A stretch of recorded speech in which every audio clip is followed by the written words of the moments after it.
ইফতার party না, দিনই বিষয়ে আলোচনা করব, ইসলামের উন্নতির জন্য বা আমাদের জাগতিক যে কোনো প্রয়োজনে অফিসে একটা জরুরি মিটিং আছে, অফিসের কাজ হবে, তো এখানে অটোমেটিক্যালি ইফতারের সময় এসে যাবে। এটাকে ইফতার পার্টির নাম না দিয়া পার্টি হিসেবে করা, এটা শরীয়তে অ্যালাউ করে না।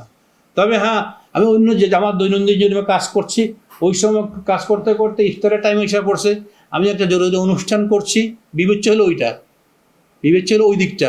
তো জরুরি প্রয়োজনে আমরা সেহরির টাইমে আমার কোনো একটা আমাদের অনুষ্ঠান আছে বা আমরা জামাতের সঙ্গে তাহাজ্জুদের নামাজ পড়া হয়েছে, দিনে আলোচনা করা হয়েছে, ইতিমধ্যে সেহরির টাইম হয়ে গেছে, সেইখানে কি আছে, ওইটা ওইটা ওকে আছে।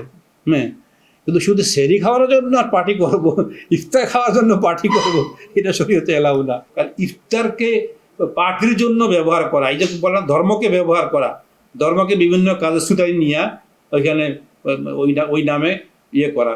ভালো কাজ তো করেন, ভালো, যখন ওইটা ওই ধর্মকে টাচ ব্যবহার করছি আমি, এমন কিছু যেন ফুটে না উঠে, এটা আমার খেয়াল রাখতে হবে।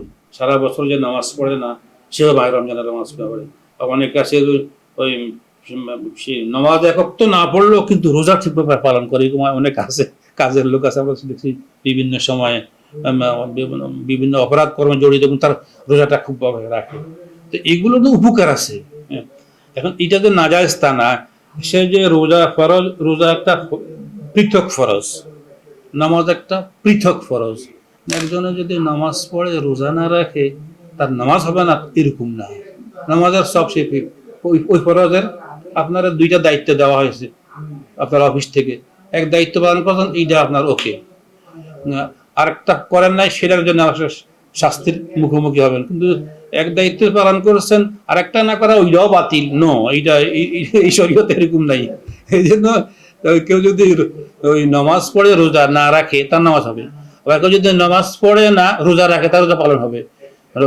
ওই ফরজ নামাজ পড়ে না, হ্যাঁ, রোজা রাখে, আবার তারাবি নামাজটা পড়ে, এই তারাবি নামাজ বুঝে না তো হলো, তারাবি নামাজ সুন্নত, তারাবি নামাজ সে পড়লে এটা সব সে পেয়ে যাবে, কত মাস সব পাবে। কিন্তু ফরজ যে পড়ে নাই, ফরজের তার জবাবদিহিতা তার গাড়ায় থেকে যাবে, সেটা নেক্সট টাইম বুঝে আসলে কাজা করবে, ফরজ সেটা মাফ হবে না, আল্লাহ জবাবদিহি করা লাগবে।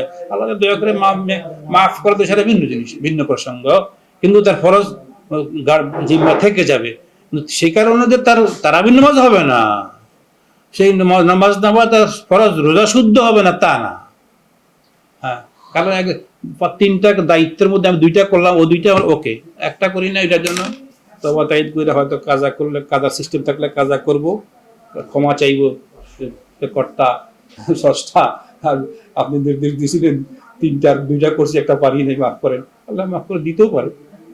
এই কথা বলা যাবে না তুমি রোজা নামাজ পড়ো না, তোমার রোজা হবে না। তারাবি নামাজ পড়ো না দীক্ষা তোমার, অথবা তুমি 10 টাকা তারাবি পড়ছো, 20 টাকা পড়ো নাই, বিতর্ক আছে না। হ্যাঁ, 10 টাকা পড়ছো, তোমার রোজা হবে না, তোমার তারাবি হবে না, এইসব কথা ঠিক না। হবে যে কম করবে কম সব পাবে, বেশি করবে বেশি সব পাবে।